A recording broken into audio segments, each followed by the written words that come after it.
ligoninės kolektyve brangūs svečiai. 50 metų įstaigai. Kas tai yra?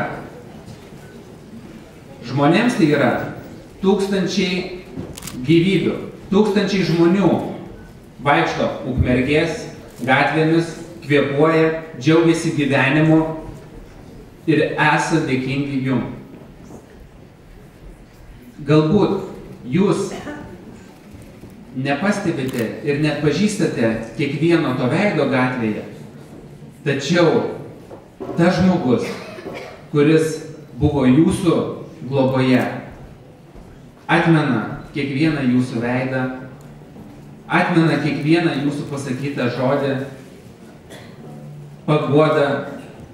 Jūs tiem žmonėms, kaip žmogus apsilanko jūsų įstaigoje dažniausiai ne iš gero, jūs tam žmogui esate tarsi tarpininkas, tarsi angelas su baltu chalatu ir kiekvienas jūsų pasakytas žodis, pasakytas patarimas yra įsimenamas ir priimamas į širdį.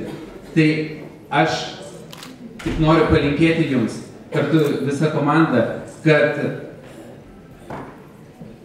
ne vaistai gydo, didžiąją dalimi, gydo šiluma, geras žodis. Aš žinau, kad daugumas pacientų tai randa mūsų ligoninėje. Tai kartu noriu palinkėti, noriu visi palinkėti, kad ateinantis 50 metų mūsų ligoniniai būtų progresyvus, kad dar daugiau žmonių džiaugtųsi jūsų darbu, o kad taip tikrai bus, aš net neabejoju, nes yra puikus vadovai, yra puikus kolektyvas, jūs turite puikius draugus, tiek čia stovinčius, tiek Seimo pirmininkė. Turite šiltą gerą ministrę, kuri tik gerus žodžius sako apie Ukmergės ligoninę.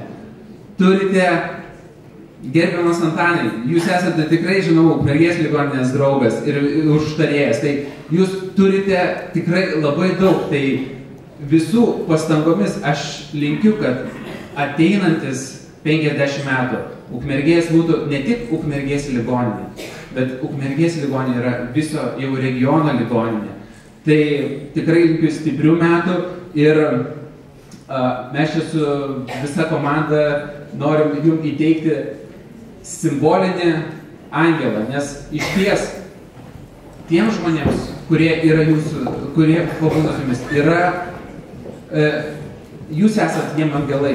Tai tegul jūsų darbą, kasdieninį darbą saugo ir globoja angelai.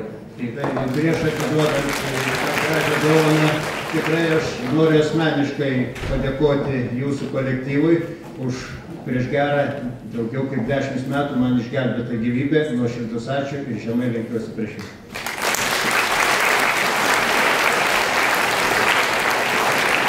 Mėlyjeji, iš tikrųjų norėčiau pristatyti ir kitus likusius komandos narius. Tai yra savivaldybės sveikatos komiteto pirmininkas Arūnas Jasaitis, ūkio komiteto pirmininkas Jonas Grybauskas.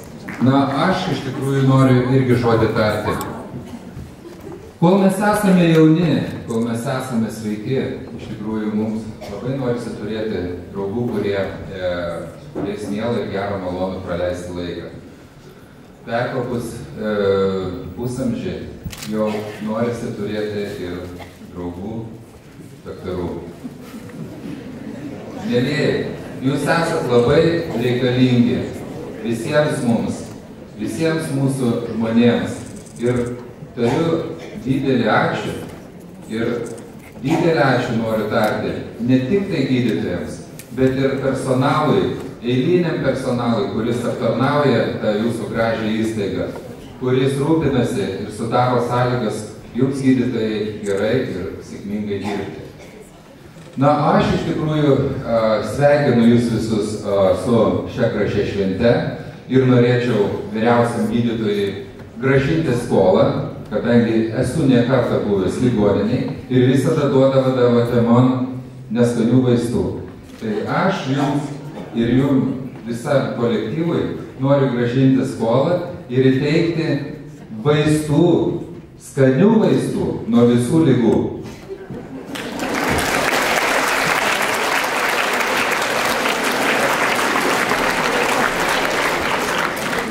Gerbiami kolegos. O kolegos mes esame visi, kurie dirbame kartu su pacientais. Ir slaugytojas, ūkio dalis, vairuotojai. Už tai drąsiai sakau, sveikinu visus kolegas su šiuo jaunatvišku jubilėjimu. 50 tai yra labai nedaug.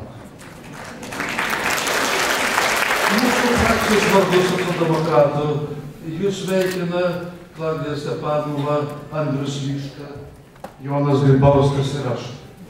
A kas aš tai nesakysiu.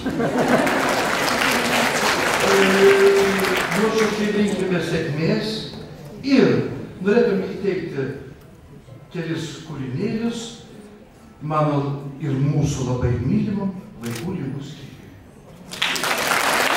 Ar yra kartais vaikų ligų skyriui pagalbos naudinga?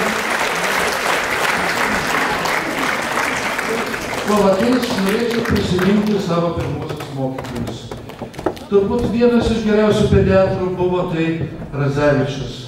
Turbūt daugelis jį prisimena kaip buvusių puikų gydytoją, kuris niekada neklysdavo nustatydamas diagnozes. Norėčiau prisiminti daktarę Vegelienę, kuri labai daug metų dirbo su vaikais. Ir daktarė Kreivytė. Aš jos kartu prirengiu.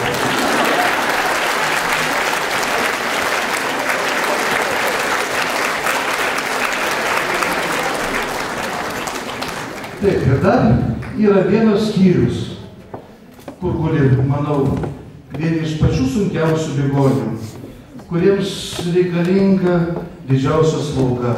Tai slaugos ir palaikymo gydymo skyrius. Labai prašyčiau ateiti daktarį šitą dėmesį.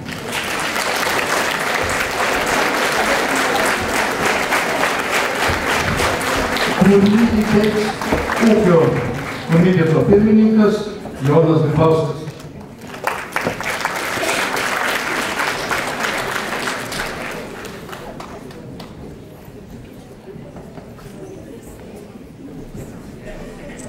Taip pat norėčiau pridėti lėšos, kurios buvo panaudotos šių kūrinių įsigijimui, bus skirtos paremti Ukrainai.